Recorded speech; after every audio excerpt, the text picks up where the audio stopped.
Hello, கேக்குதா? செய்திகள் வாசிப்பது உங்கள் விவேக் டிவிக்காக. இந்த வந்துடுறேன். ஓகேவா? மைக் ஓகேவா? வேறு என்ன பார்க்கணும்? அதையும் பேசுகிறவா? அதுதான் கண்டென்ட் இல்லையப்பா. என்ன சொல்கிறது? பையன் இப்போ ஒரு அது அந்த மாதிரி சொல்லிடுறேன், மெசேஜ் மாதிரியா? சரி, நான் ட்ரை பண்ணுறேன். நல்லா இல்லைன்னா டெலீட் பண்ணிடுறேன். கவியை பற்றி பேச சொல்கிறாங்க. என்ன பேசுகிறது அப்படின்னு தெரில எனக்கும்.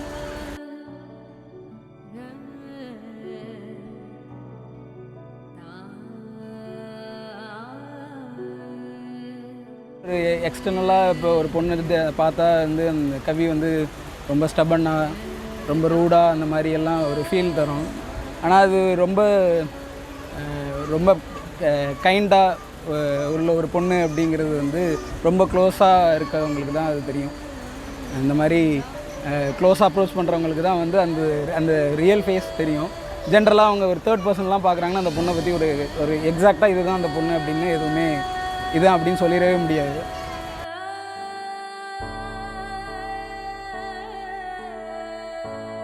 ரொம்ப ஜாலியான, ரொம்ப கைண்டான அப்படிங்கிற பொண்ணுங்கிறது வந்து ரொம்ப க்ளோசஸ்ட் சர்க்கிளுக்கு மட்டும்தான் தெரியும். வெளியில் உள்ளவங்களுக்கு அந்த அப்ரோச் இருக்கவே இருக்காது.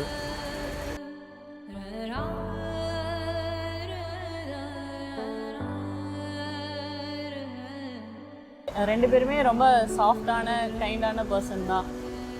இந்த மாதிரி எனக்கு ஃப்ரெண்ட்ஸ் வந்து ஸ்கூல்லேயும் சரி, வீடு சைட்லேயும் சரி, ஃபேமிலிலேயும் சரி அமைஞ்சதே கிடையாது.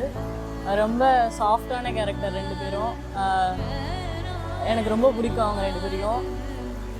இவ்வளோ நாளாக மேரேஜுக்காக தான் வெயிட் பண்ணிகிட்டு இருந்தா, இன்றைக்கி அந்த மூமெண்ட் நடந்துருச்சு. ஆல் த பெஸ்ட் ரெண்டு பேருக்கும். அழுகே வந்துருச்சு.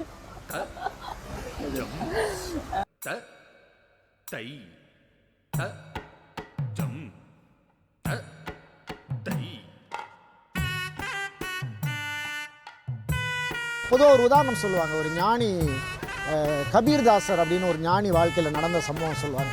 அவரை பார்க்குறதுக்கு ஒரு நண்பர் வந்திருந்தாராம். உடனே அவருடைய மனைவி வந்து டீ போட்டு கொடுத்துருக்காங்க ரெண்டு பேருக்கும். கபீர்தாசர் அந்த டீயை உடனே குடிச்சிட்டாராம். பக்கத்தில் இருந்த நண்பர் அப்படியே வச்சுட்டே இருந்தாராம். அப்போ இவர் கேட்டார், என்ன சாப்பிட்லையா? இல்லை சார், உங்கள் மனைவி அதில் இனிப்பே போடலை அப்படின்னாங்களாம். அப்போ மனைவி ரெண்டு பேருக்கும் ஒரே டீ தான் கொடுத்துருக்காங்க. இவர் குடிச்சிட்டாரு, அவர் குடிக்கல, இனிப்பு பத்தலை. எப்படி உங்களுக்கு நீங்கள் அதை உணரலையான்னு கேட்டாரா நண்பர். அப்போ தான் சொன்னானா, இல்லை, என் மனைவி எதை செஞ்சாலும் ரொம்ப சரியாக செய்வாங்க, அவங்க டீ போட்டால் அதில் இனிப்பு போட்டு தான் கொடுத்துருப்பாங்கிற நம்பிக்கையில் சாப்பிட்டேன் அப்படின்னு சொன்னாராம். வாழ்க்கையில் அந்த ஒத்த கருத்து இருக்குது பார்த்தீங்களா? அந்த அந்யோன்யம் தான் வாழ்க்கையினுடைய மிக முக்கியமான விஷயம். அந்த அந்யோன்யத்தோட வாழ்க்கையில் மிகச்சிறப்பான வாழ்க்கையை, வெற்றிகரமான வாழ்க்கையை, மகிழ்ச்சியான வாழ்க்கையை இந்த தம்பதிகள் வாழணும் அப்படிங்கிற இந்த திருமண நாளில் அவங்கள வாழ்த்துறதுல எங்களுக்கு ரொம்ப சந்தோஷம்.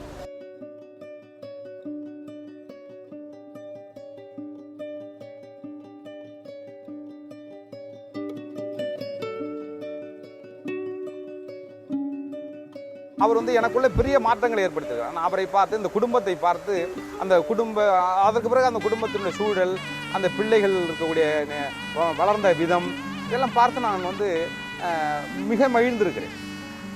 அவருடைய சில பேரை நமக்கு அறியாமலே மாடலாகி விடுவார்.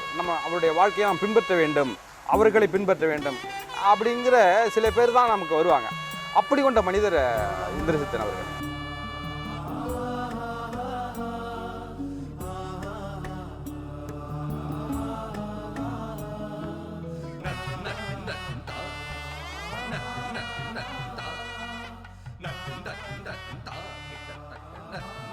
கவி கொஞ்சம் வாயி, ஆனால் அவர் ரொம்ப ஸ்வீட். எப்பயுமே ஆப்போசிட் தான் அட்ராக்ட் பண்ணும் அப்படிங்கிறது அவங்களுக்கே தெரியும். ஃபஸ்ட் டைம் பார்த்தப்பே எனக்கு தெரிஞ்சிடுச்சு, அவர் கண்டிப்பாக கவியை நல்லா சூப்பர் பேர், அவங்க பர்ஃபெக்ட் மேட்ச் அப்படிங்கிறது.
வீட்டில் வந்து நார்மலாக நான் அமைதிங்கிறதுனால நான் மேரேஜ் ஆகி போனப்போ அவங்க ஃபீல் பண்ணியிருப்பாங்களோ இல்லையோ எனக்கு தெரியாது.